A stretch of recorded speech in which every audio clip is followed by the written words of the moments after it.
Adora Sviak. My love for reading started very early and eventually led to a love for writing that allowed me to publish my two books, Dancing Fingers and Flying Fingers, one of poetry and one of short stories. You might wonder what makes a 7-year-old want to publish a book, which was how I started writing and publishing books, and it really had a lot to do with that love of reading that I have from a very early age. Since I was 3 and a half, I'd been reading chapter books. I would go to the library and just look through the shelves and think about what I would want to check out. And when I got my first library card, I can remember it was one of my most prized possessions. I still have it to this day. Now, a lot of kids love to read and write, but I think one of the things that really helped me and helped me understand why reading and writing was so important was how I applied it in my learning. I saw that I could write essays as well as creative stories, and that what I wrote on my blog or in my books could have a real impact. And so through seeing all the great places that reading could take me and all the wonderful things that writing could do, I was really inspired to continue picking up new books at the library, reading poetry, exploring new types of writing.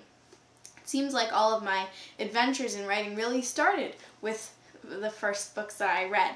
I wanted to start writing chapter books because I was 3 and a half and I went to the library and I read chapter books, and I wanted to be able to come up with my own storylines too. So I would be writing different story ideas down on a notepad somewhere, all because I had read these books and I thought, there's so many people published, I want to be just like them. So authors were really some of my first role models.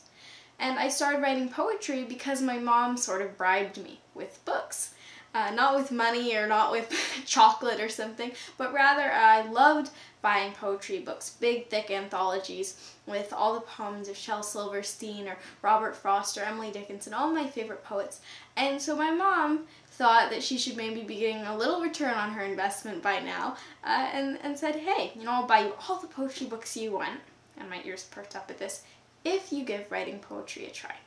And that's really where I can credit that to coming with my second book, Dancing Fingers. That had a lot to do with it, my exploration of poetry. So my adventures in writing are really very tightly interlinked with reading.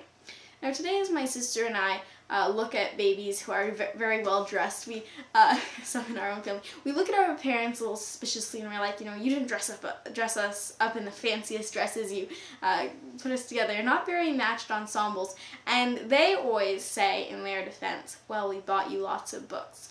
And I definitely encourage you, if you're a parent, you can spend a little bit on making sure that your child's clothes are not quite so clashing as ours were, but make sure that you always set aside a time in your day and some money in your budget to expand your bookshelf. And over time, our bookshelves have expanded so much that we're continually picking up new shelves and new cupboards just in order to store all these wonderful books. And when I walk into a house, I want to see, are there books on the shelves and are there kids reading? Because that truly started me on my personal adventure.